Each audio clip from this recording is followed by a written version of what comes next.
Golf Central on YouTube is brought to you by the new Paradigm Woods and Irons from Callaway. Hi there, I'm Todd Lewis. Third round action from the Rocket Mortgage Classic, and it's Rickie Fowler blasting off, going north on the leaderboard as he tries to win for the first time in more than 4 years on the PGA Tour. How about a 64 for Fowler on Saturday? Missed just one green, and you see all of those birdies he made.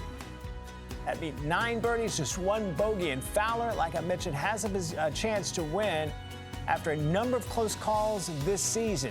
Fowler, after his round, talking about what he did on Saturday and what he hopes to do on Sunday. Yeah, it was a nice day. You know, even with the little delay in there, sometimes those can be a good thing, bad thing. I feel like we picked up right where we left off and kind of kept going out there. Really, 10 was the only hole I really got out of position. Pulled one left and got a pretty big kick off a tree, but managed to make a good bogey and get out of there. Just continue to swing well, give myself looks, and definitely taking advantage of the par 5s there on the back, being able to 2-putt for a birdie. Those are always nice to have. You've obviously been here in this position a lot of times throughout your career, but the last 2 weeks you've been there. So coming in the third week, anything particular you felt like you learned about your game, yourself, just being back in these moments the last 2 weeks? Yeah, I mean, I felt really good Sunday last week and just didn't get anything going, didn't get anything out of it. Sunday at the U.S. Open, timing got a little off. I wasn't hitting my irons as kind of tighten on my numbers as I had been all week, and didn't make much on top of that. So big thing is just kind of staying in my timing and rhythm and tempo. I'm still gonna have to play some solid golf tomorrow because there's plenty of guys right behind me. It's not like I have a 8-shot lead or anything like that where I can just go cruise. So but like I mentioned at the U.S. Open, being through these last few years, I'm not scared to fail. I've dealt with plenty of that and dealt with plenty of bad golf. So we'll just keep trusting, swing thoughts and go stick to our game plan and go play some golf. After the stretch you've been on, yesterday you said it's as well as I've played maybe ever. Do you feel like you need a win to kind of validate all that you've been through?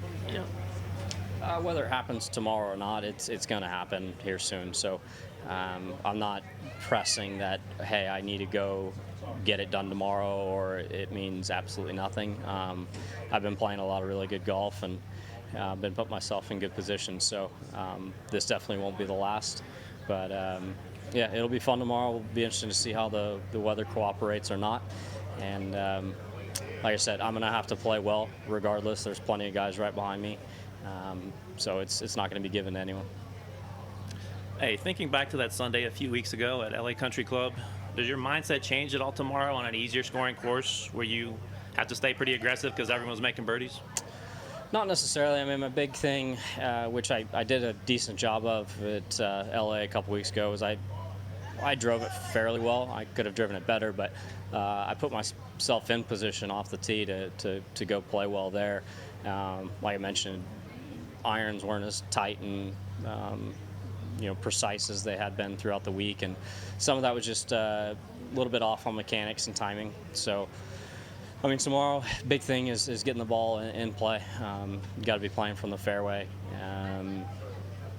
but I think that's one of the biggest things. I know what I need to do. I know how I need to swing irons and all that. We've been in, like you said, been in this position a handful of times throughout the year, and then being either final group or close to the final group last week or the last 2 weeks. So yeah, I'm looking forward to it. But like I mentioned, I know it's going to be tough. Someone's going to have to play a really solid round of golf to win. Do you allow yourself to visualize walking up 18 in the final round as the winner of a tournament, walking into tapping a putt? Do you allow yourself to let that sink in? Yeah, I'd love to have a few shot cushion and have whether it's a putt or ultimately a tap in to win by a comfortable margin where you're not having to think about it coming down the last. That'll be tough to do, but that'd be a nice position to be in where you don't have to worry about it much coming down 18.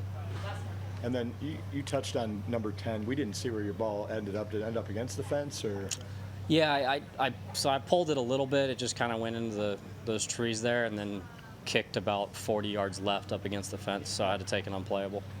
And you mentioned, but just how big was that making the 5 there? Did that kind of give you a little bit of positive vibes moving forward? I mean, making 2 on 11 to follow that was big. But yeah, getting out of there with you know, salvaging a 5 versus, you know, missing a putt and making double, that's kind of a big kick on the momentum side. Making bogey, you can deal with that. So, yeah, the bogey, it was a good bogey. But like I said, to follow it up and make 2 at the next, that kind of is what got things going a bit. By the way, the last time Rickie Fowler won on the PGA Tour, it was the WM Phoenix Open in 2019. On that Saturday, he shot a 64, just as he did on Saturday in Detroit, and he had a lead and a number at 20 under par heading into that final round in Scottsdale, and he went on to win.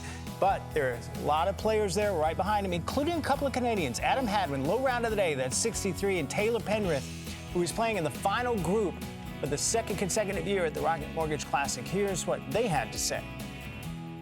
Yeah, solid. Played very steady today. Didn't hit my driver as well as I had the first 2 days, so wasn't able to get close to some of the pins. But overall, yeah, I'm right there. Hit a lot of really quality iron shots, which set up some easy birdies. So yeah, it's gonna be more. I think the weather's not supposed to be great tomorrow, so got to go out there and try and make more birdies. How much can you learn from being in this similar position a year ago? Yeah, tons.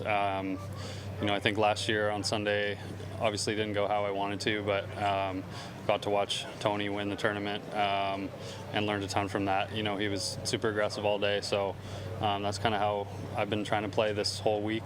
Stay aggressive. Obviously, I knew the scores are going to be low, and I'm a couple back, but should be fun tomorrow, and just got to stay aggressive and try and make some more birdies.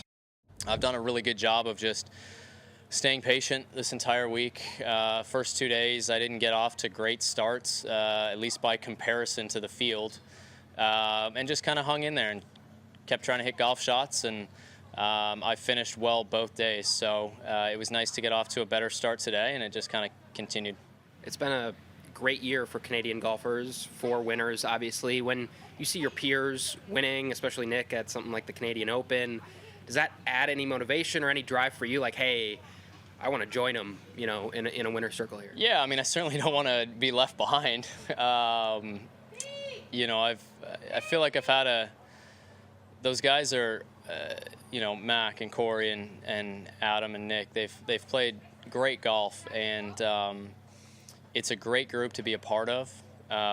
It's a pretty fun leaderboard right now with Taylor and I at the top on Canada Day as well. So hopefully, yeah, you know, goal tomorrow is just keep doing what I've been doing and just trying to hit golf shots and have as much fun. And I haven't been in this position in a while, especially solo. And then even Nick and I were quite a ways back and had a great final round. So it'll be a lot of fun tomorrow. As for tomorrow, final round tee times have been moved up significantly because of weather.